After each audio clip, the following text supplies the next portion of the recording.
Merhaba futbol severler, kanalımıza hoş geldiniz. Videomuza öncelikle beğeni ve abone isteğiyle başlayalım. Süper Lig'in kalbi 1 Aralık Pazartesi akşamı saat 20.00'da Kadıköy'de atacak. Tüm Türkiye'nin kilitlendiği Fenerbahçe Galatasaray derbisi ezeli rekabetteki yeni randevu olacak. Bu karşılaşma tarihe bir not daha düşüyor. Süper Lig tarihinde dördüncü kez bir pazartesi gününe denk geliyor. Daha önceki pazartesi derbilerinde 1962'de Galatasaray, 2014 Süper Kupa'da Fenerbahçe kazanmış, 2025'te ise golsüz beraberlik yaşanmıştı. Ancak sarı kırmızılı cephede teknik direktör Okan Buruk'u zorlu bir kadro krizi bekliyor. Sakatlar ve cezalıların çokluğu derbi öncesi Galatasaray'ın en büyük gündemi. Okan Buruk bu büyük maçta tam 5 kesin eksikle sahaya çıkmak zorunda. İşte Galatasaray'ın cezalı, sakat ve kritik dönüş yapan oyuncularıyla ilgili son durum raporu. Öncelikle kesinlikle kadroda yer alamayacak isimlerle başlayalım. Geçtiğimiz günlerde aldıkları cezalar nedeniyle Eren Elmalı ve Metehan Baltacı Fenerbahçe derbisinde kesin olarak forma giyemeyecek. Bir diğer cezalı isim ise Roland Sallay oldu. Macar oyuncu geçtiğimiz hafta Gençler Birliği ile oynanan lig mücadelesinde rakibine yaptığı sert müdahale sonrası hakem tarafından direkt kırmızı kartla oyun dışında bırakılmıştı. Bu kararın ardından disiplin kurulu tarafından verilen ceza nedeniyle takımının en önemli hücum silahlarından biri olan Sallay, önümüzdeki kritik Fenerbahçe deplasmanında sahada yer alamayacak. Özellikle hem hücum hem de savunma hattında dinamizmi, sürati ve gol yollarındaki etkinliğiyle dikkat çeken oyuncunun yokluğu teknik heyet açısından ciddi bir handikap olarak görülüyor. Takımın hücum planlarında önemli bir rol üstlenen Sallay'ın eksikliği hem kadro derinliğini daraltacak hem de alternatif çözümler üretme zorunluluğunu beraberinde getirecek. Bu nedenle Fenerbahçe karşısında alınacak sonuçta Sallay'ın yokluğunun hissedilmesi muhtemel görünüyor. Sakatlıklar özellikle savunma hattında büyük bir darbe vurmuş durumda.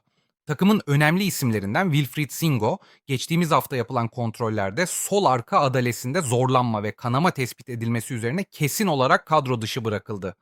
Dinamizmi, atletizmi ve savunmadaki sertliğiyle bilinen Singo'nun yokluğu hem defans hattının dengesi hem de oyun planının uygulanabilirliği açısından ciddi bir eksiklik yaratıyor. Özellikle kanat savunmasında rakip hücumları durdurma ve hızlı çıkışlarda katkı sağlama konusunda önemli bir rol üstlenen oyuncunun bu kritik maçta forma giyemeyecek olması teknik ekibi alternatif çözümler üretmeye zorlayacak. Singo'nun yokluğunda savunma hattında yaşanacak boşluk takımın hem fiziksel direncini hem de taktiksel esnekliğini olumsuz etkileyebilir. Kaan Ayhan için yapılan yoğun tedavi ve hazırlık süreci ne yazık ki beklenen sonucu vermedi.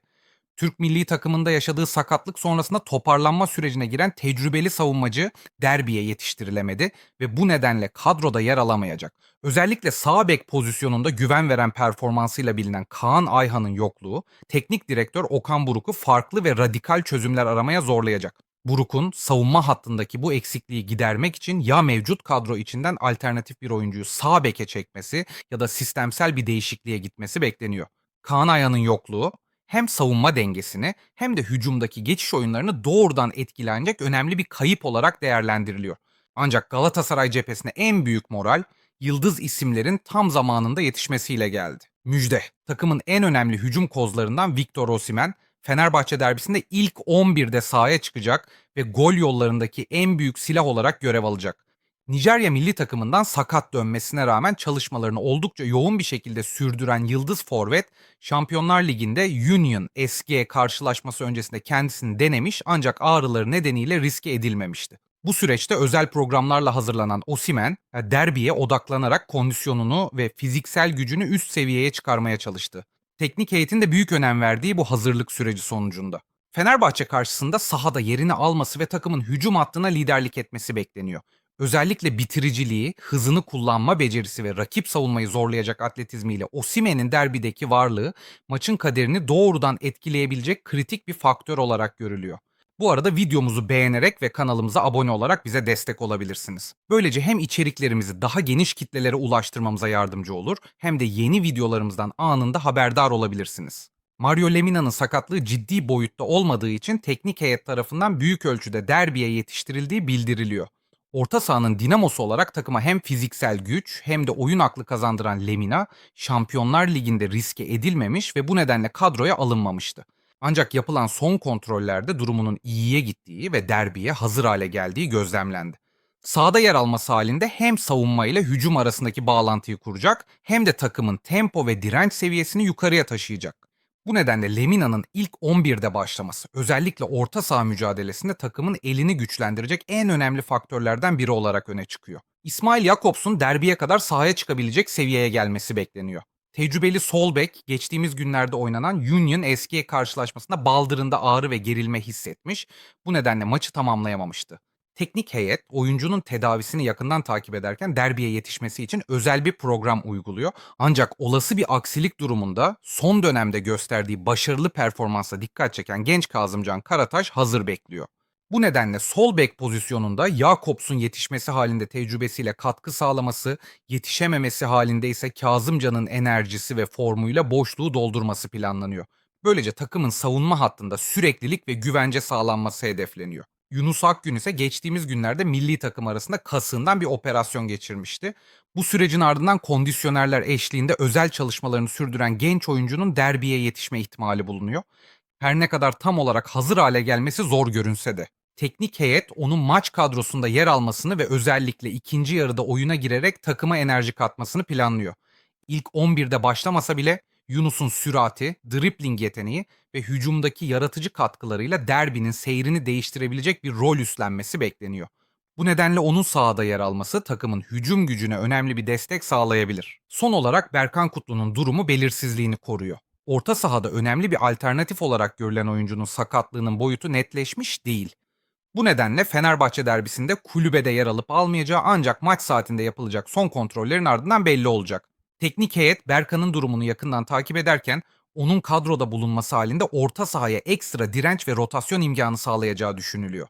Ancak kesin karar sağlık ekibinin raporları ve oyuncunun son antrenmandaki performansına göre verilecek.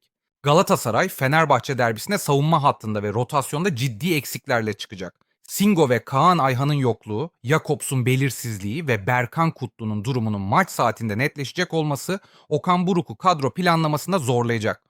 Bu tablo takımın savunma direncini ve alternatif gücünü önemli ölçüde sınırlıyor. Ancak Osimhen ve Lemina gibi kritik isimlerin geri dönüşü Galatasaray'ın derbiye daha dengeli bir şekilde çıkmasını sağlayacak.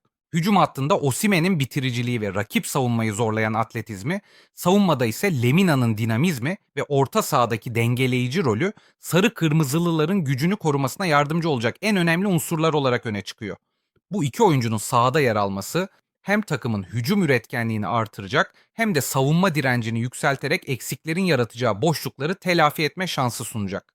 Tüm bu eksiklere ve geri dönüşlere rağmen gözler artık Kadıköy'de olacak. Galatasaray'ın savunmada yaşadığı kayıplar, orta sahadaki belirsizlikler ve hücum hattında bazı isimlerin tam hazır olmaması derbi öncesi ciddi soru işaretleri yaratıyor. Buna karşın Osimhen ve Lemina gibi kritik oyuncuların sahada yer alacak olması takıma önemli bir güç katıyor. Futbol kamuoyu ise tek bir soruya odaklanmış durumda. Bu daralmış kadro yapısıyla Galatasaray Kadıköy'den istediği sonucu çıkarabilecek mi yoksa eksikler derbinin kaderini belirleyecek mi? Siz de derbiyle ilgili tahminlerinizi yorumlarda paylaşmayı unutmayın. Kanalımıza abone olup videoyu beğenirseniz bize büyük destek vermiş olursunuz. Hepinize teşekkürler. Bir sonraki videoda görüşmek üzere. Hoşça kalın.